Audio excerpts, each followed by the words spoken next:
Queen Camilla is said to be strategizing against Harry and Meghan amid so-called peace talks between them and the king. King Charles's health is her main concern. He has cancer. Harry and Meghan do not make his life easy these days. The internet has exploded. A video that Meghan Markle's lawyers allegedly paid millions to suppress has surfaced online, and the fallout is spreading faster than wildfire. Within hours, social media platforms were flooded with speculation, analysis, and heated debate. Old revelations with a new twist. As it turns out, we've apparently been wrong all along. Expose her relationship with Prince Andrew, her sexual relationship with Prince Andrew. It was planned from the beginning. She denied being interested in the royal family, which she totally was. I know someone who knows the ex-husband who said she had a vision board with Prince Harry on it. Her legal team reportedly went into full crisis mode. Urgent calls, takedown requests, formal notices blasted across multiple platforms. But here's the thing about the internet. Once something goes viral, can you ever really make it disappear? What's in this footage that has everyone talking? Why are people analyzing every frame like it's the Zapruder film? And most importantly, what does this mean for the carefully constructed image Meghan has built over the years? Let's dive deep into what's happening, what people are saying, and why this moment might be the beginning of something much bigger. The video that broke the internet. Just days ago, footage allegedly showing Meghan Markle began circulating rapidly across X, TikTok, and Reddit.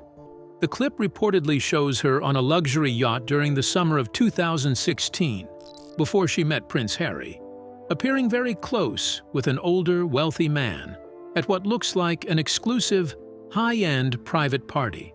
Supporters immediately called it misleading. Critics called it revealing. And the internet? The internet went absolutely wild. Piers Morgan posted on X with his typical subtlety. We're about 2 months away from the sex tape. Strong words, controversial words, but words that captured the intensity of public speculation swirling around this footage. Here's what we know. The video is shaky, filmed from a distance across a yacht deck. There's loud music, drinks flowing, guests laughing, and in the center of it all, a woman some viewers claim looks exactly like Meghan Markle. Her legal team's reported stance? Mistaken identity. But is it really that simple? Let's examine what internet sleuths have been pointing out. The devil's in the details. When millions of eyes scrutinize every second of footage, details emerge. And boy, have people found details. First, there's the jewelry. Observers point to a gold Cartier love bracelet on the woman's right wrist. A distinctive piece, Meghan has been photographed wearing publicly on multiple occasions. Coincidence? Maybe. But it's got people talking. Then there's the physical comparison. Internet detectives have pulled up dozens of photos of Meghan from mid-2016, comparing hairstyle, hair color, posture, even the way she moves. And here's where it gets interesting. People analyzing the clip keep saying the woman in the footage moves exactly like Meghan. Same hand gestures while talking. Same distinctive head tilt when laughing. Same habit of touching her hair during conversations. These aren't obvious things. They're subtle signature movements that viewers who've watched hundreds of hours of Meghan's interviews say they recognize instantly. Are these details enough to confirm identity? Critics say absolutely. Defenders say similar doesn't mean same. The online courtroom is in full session, and the jury is deeply divided. The timeline that raises eyebrows. Let's talk timing. The alleged timeline floating around online says this video was recorded in July 2016, somewhere in the Mediterranean, possibly near Monaco or the Italian coast. Now, here's what makes people suspicious. Social media posts from Meghan during that same month show she was indeed traveling through parts of Europe, including Malta and Italy. The Mediterranean region is, of course, famous for luxury yacht events during summer months. Commentators are connecting dots fast. Perhaps too fast, but the geographical and temporal overlap is undeniable, and it's fueling intense speculation. But here's the kicker. Meghan and Prince Harry officially met just weeks later, in July 2016, through what was publicly described as a mutual friend connected to Soho House circles. Wait, what's Soho House, and why does it keep coming up? The Soho House connection. Soho House is an exclusive private members club known for celebrity networking and high-end connections. Meghan was frequently photographed there with Marcus Anderson, a Soho House executive, and they appeared together in numerous travel and event photos. Online rumor threads claim Anderson introduced her to powerful circles and facilitated connections that would later prove significant. Though insiders counter that networking is literally what membership clubs exist for. But critics ask, is it just networking? Or was there something more strategic happening behind the scenes?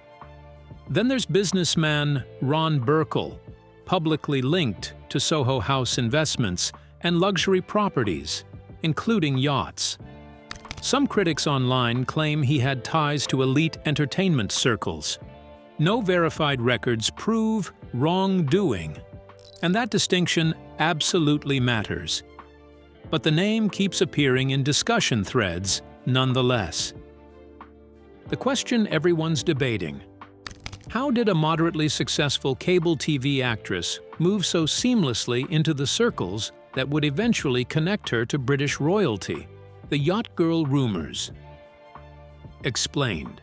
Now we need to address something controversial that's dominating online discussion: the term yacht girl. Let's be crystal clear up front. This topic is heavily debated and often based on speculation, not proven facts. But understanding what people are talking about is essential to understanding this controversy. In online gossip circles, yacht girl is used to describe rumors about influencers or models attending elite yacht parties with powerful guests. The alleged scenario involves luxury trips to places like Monaco, Cannes, or Dubai, where wealthy hosts invite attractive guests for private celebrations. Appearance fees that people throw around range from £20,000 to £100,000 just to attend. Again, these are claims, not confirmed records. But the rumors persist in celebrity gossip spaces. Several celebrities have been rumored, not proven, to attend these kinds of gatherings, with names constantly tossed into social media threads. The idea pushed in these spaces is that some rising entertainers join exclusive party circuits while building their careers. It's a controversial claim. Not everyone agrees with it. Many people find it offensive and sexist. But it's a narrative that's gained significant traction online, particularly regarding Meghan's past. So where did this narrative come from? The money that doesn't add up. Or does it? Here's where internet detectives start digging into Meghan's career timeline and finances. From 2011 to 2017, Meghan starred on Suits, the legal drama that made her recognizable. She reportedly earned about $50,000 per episode. Running the numbers, that could land near $450,000 yearly before taxes and expenses. That's solid money. Definitely comfortable. But critics argue her lifestyle posts from 2014 to 2016 looked significantly more high roller than expected for someone on a cable TV salary. Her Instagram from those years showed frequent international travel, stays at luxury hotels, designer fashion labels appearing regularly, and constant business-class flights. The visual evidence suggests a lifestyle that seemed expensive. Skeptics say the numbers simply don't add up, while supporters respond that brand partnerships, gifted travel, and private connections can easily explain travel perks and luxury experiences. These kinds of arrangements are standard in the entertainment industry. Big debate energy here, but the question lingers. Where was the additional money coming from? The dance that's driving everyone crazy. Back to the video. The part getting the absolute strongest reaction is a dance scene. The woman identified by some as Meghan is seen dancing closely with an older, wealthy-looking man.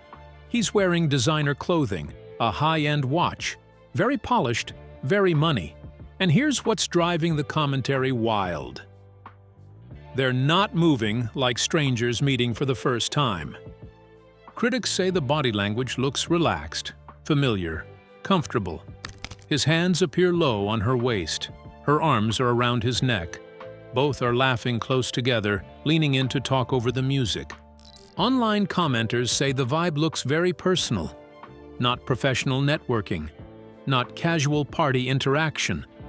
Personal. Internet rumor threads are now working overtime trying to guess who the man could be. Business elite? Yacht host? Private investor? But no confirmed identity has been publicly verified, and speculation without evidence remains just that. Speculation.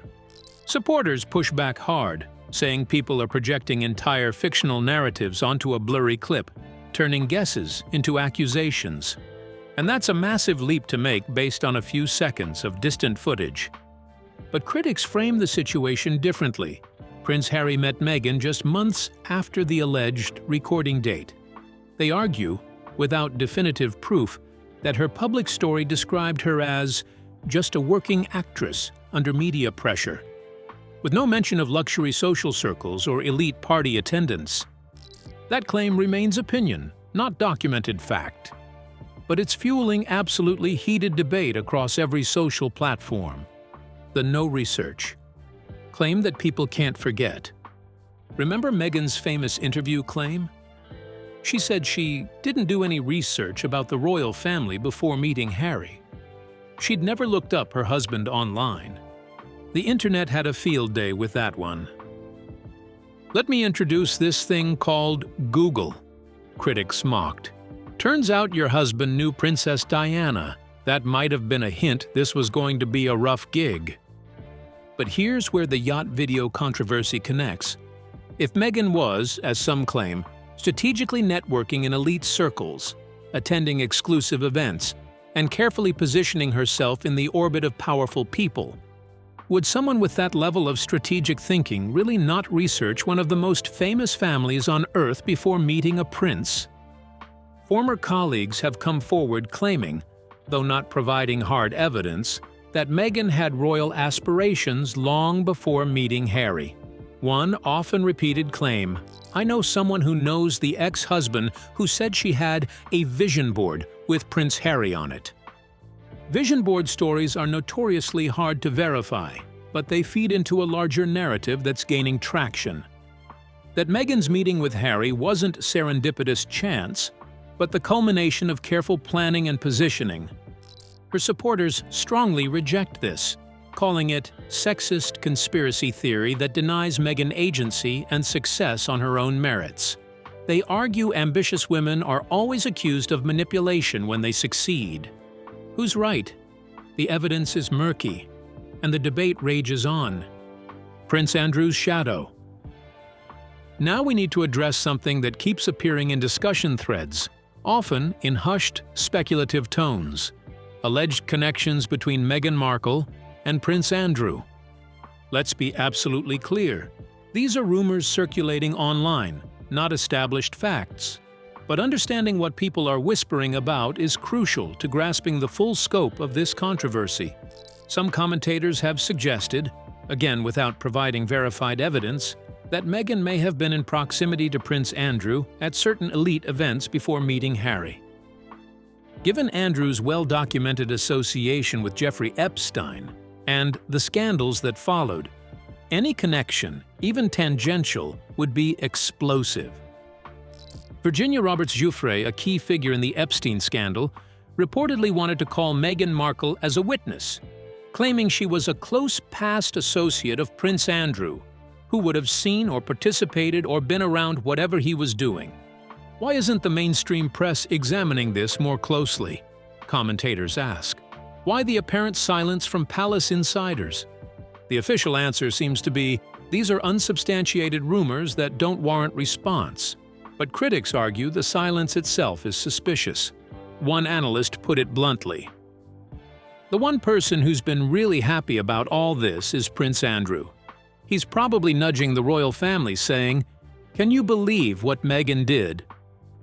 Dark humor, perhaps, but it reflects a growing sentiment that this controversy might have layers the public hasn't yet fully seen. The legal response, or lack thereof. Here's what's interesting. In past controversies, Meghan's legal team has been quick, aggressive, and very public. Formal complaints, strongly worded statements, high-profile lawsuits. This time, according to critics, the response looks different, quieter, more contained, and people are reading into that silence very carefully. Media analysts suggest this might be strategic.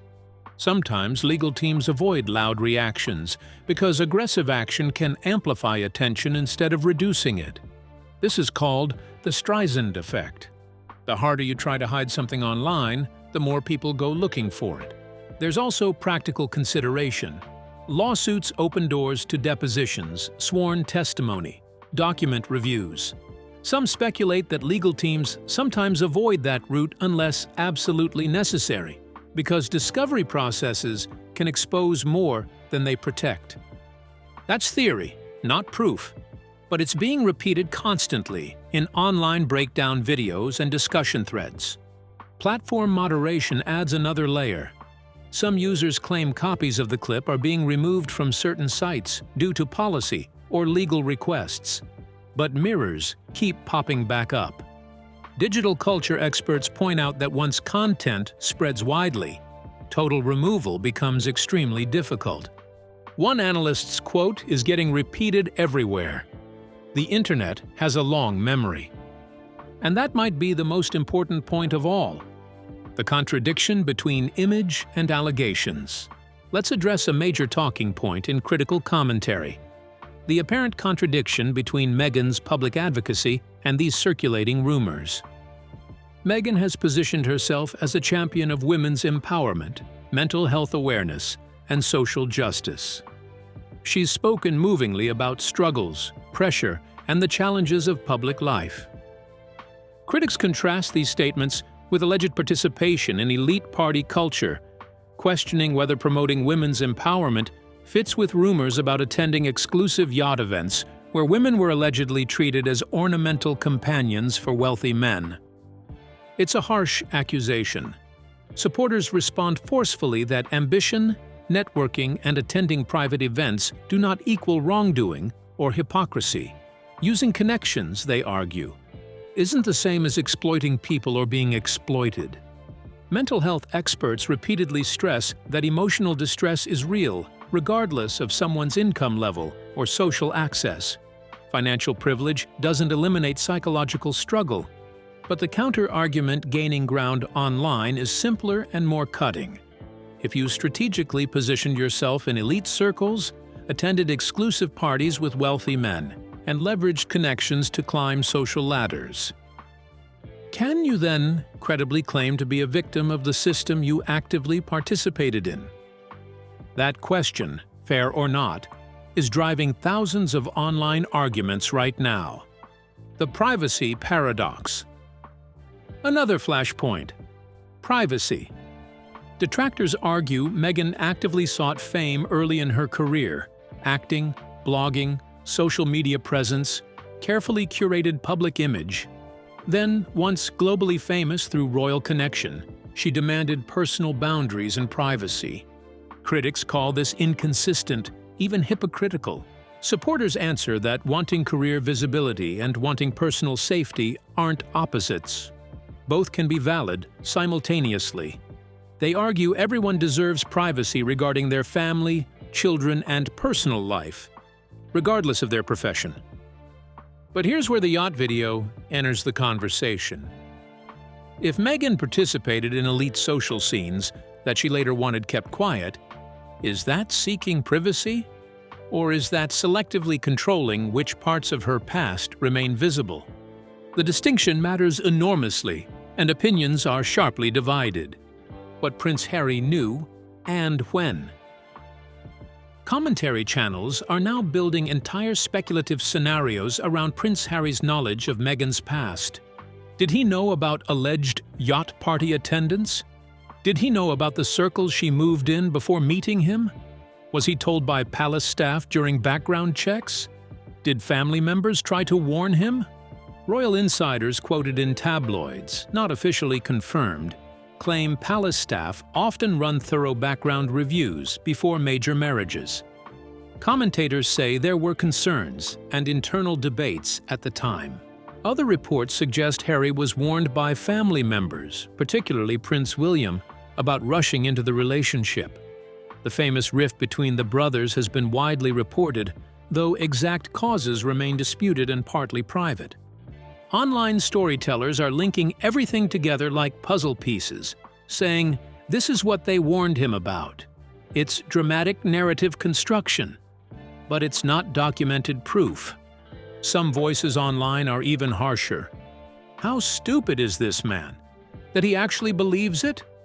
Or is it that he wanted to believe it? In his memoir, Spare, Harry described Meghan in glowing protective terms. Critics now question whether he was willfully blind to warning signs, or whether he simply didn't have the full picture. Supporters argue outsiders don't know their private truth and shouldn't play judge and jury over a relationship they're not part of. But the speculation isn't stopping. If anything, it's intensifying. The public appearance problem. Looking ahead, there's heavy discussion about upcoming public appearances connected to veteran sporting events and charity programs.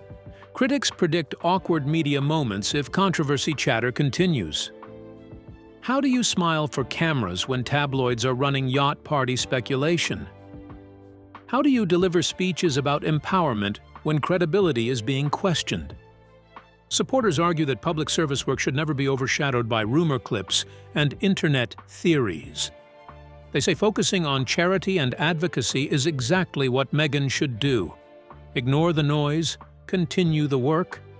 But past experience suggests the media won't let this go quietly. Questions will be shouted. Photographers will hunt for uncomfortable expressions. Every public moment becomes potential controversy fuel. The question isn't whether this will create awkward situations. The question is how severe those situations will become. Could more be coming? Here's where commentary gets truly speculative, but in ways that have people genuinely concerned.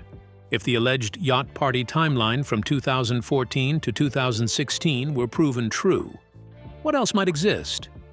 More clips, more photos, more witnesses, other guests, yacht staff, event organizers who were present at luxury gatherings? Some online voices suggest people who stayed quiet before might start talking now, whether motivated by frustration, revenge, money, or simply wanting their version heard. That's pure speculation. But the rumor pressure is absolutely building. There's also technological consideration. In the smartphone era, everyone's a potential documentarian.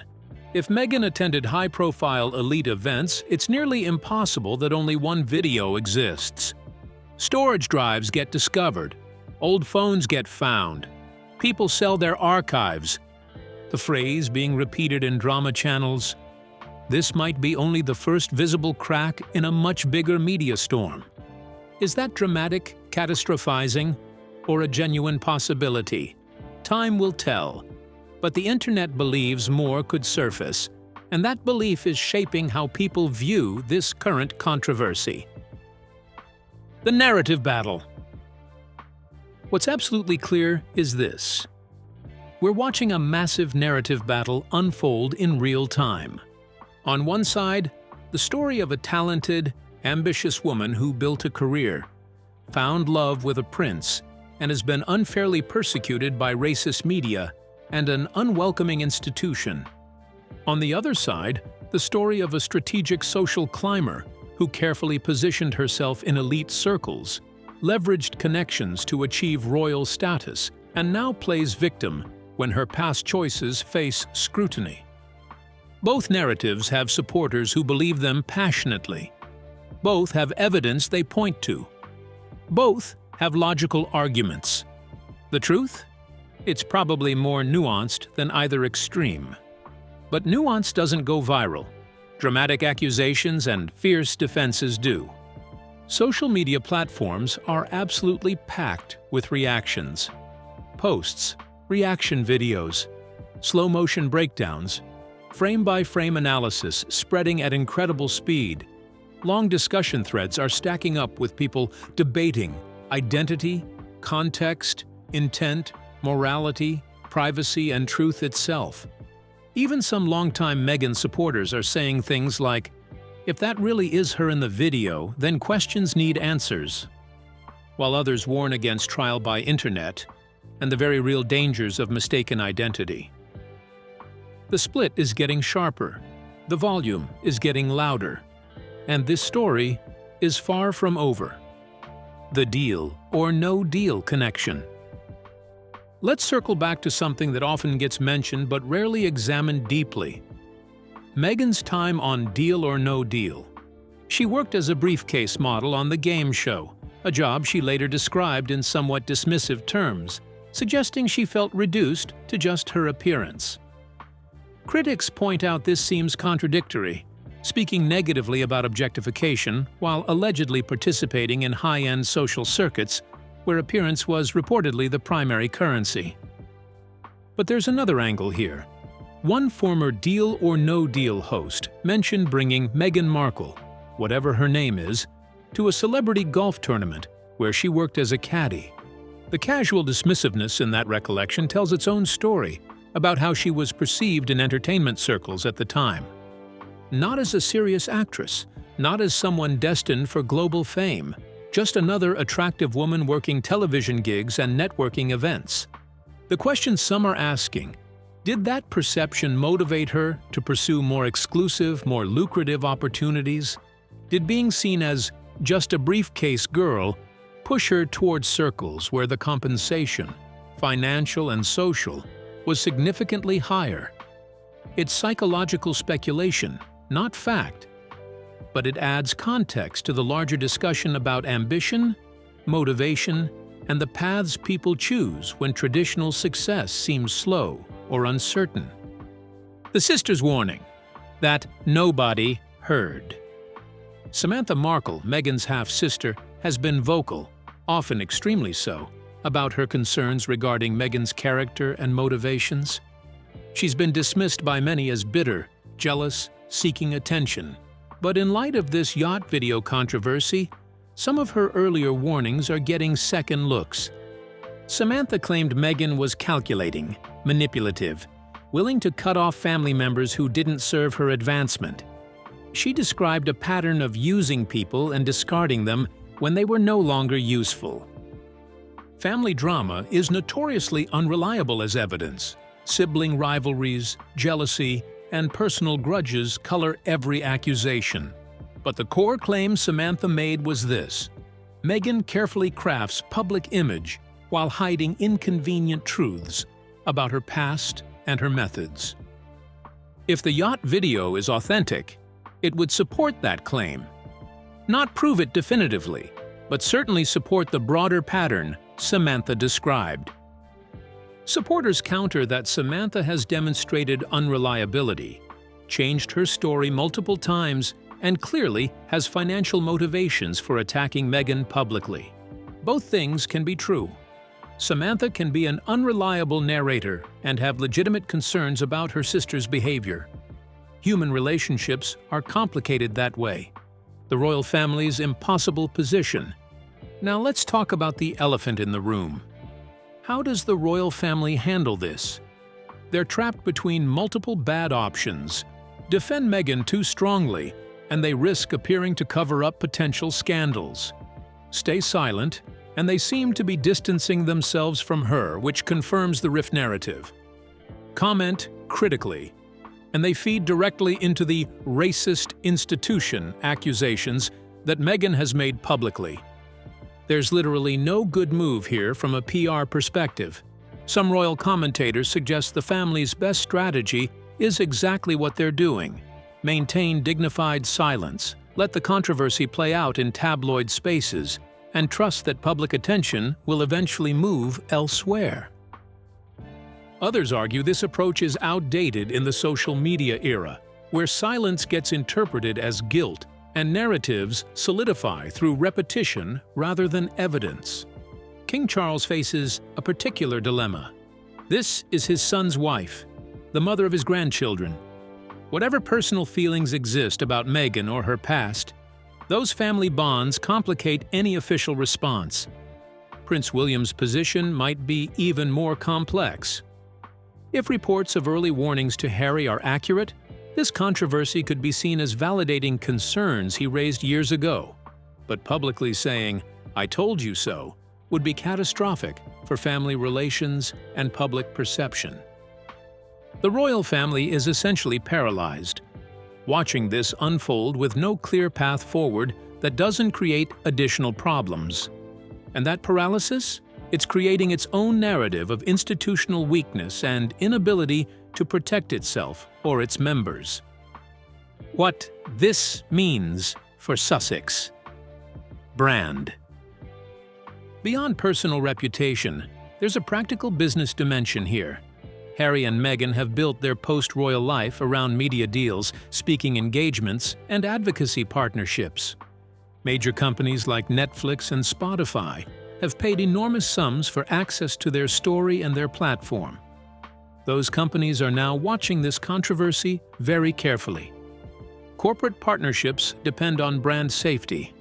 If Meghan becomes too controversial, if the associations become too negative, companies will quietly distance themselves. Contracts won't be renewed. Projects will be delayed indefinitely. This isn't speculation. It's how corporate reputation management works. Companies protect their own brands first, always. Early signs suggest some concern. Spotify has already parted ways with the Sussexes after their podcast deal failed to meet expectations. Netflix projects have faced delays and mixed reception. This yacht video controversy adds another layer of reputational risk that corporations absolutely factor into partnership decisions.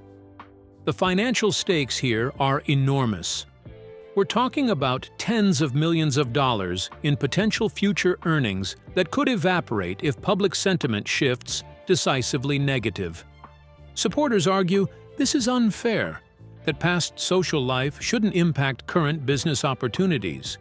Critics respond that public image has always been part of celebrity business models, and managing that image is part of the job. Either way, the Sussex brand is facing serious pressure, and this controversy isn't helping. What this means. Moving forward. Let's bring this together. Whether the woman in that video is definitively Meghan Markle remains unproven in court.